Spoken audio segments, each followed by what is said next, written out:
من فکر میکنم که مردی حقیقی باید عائله خود را خوب تامین کند، اما تو نمیتوانی.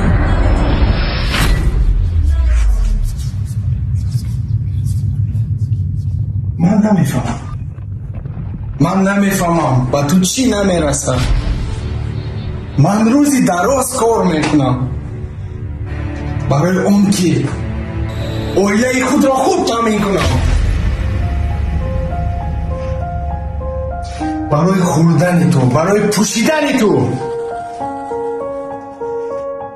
برای این خانه ای که از شب دوشنبه اجاره گرفتیم من خرج میکنم، برای اون که شاهزاده ما در دیگر شهر زندگی کردن نمیخواد.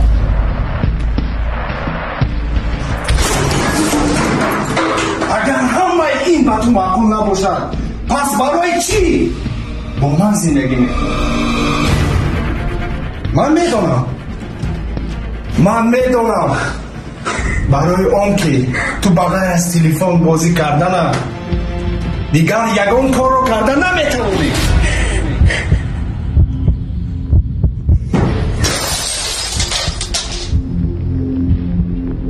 برای همین اویدی مردیگری با من نقل نکن. من خودم نحس میکنم.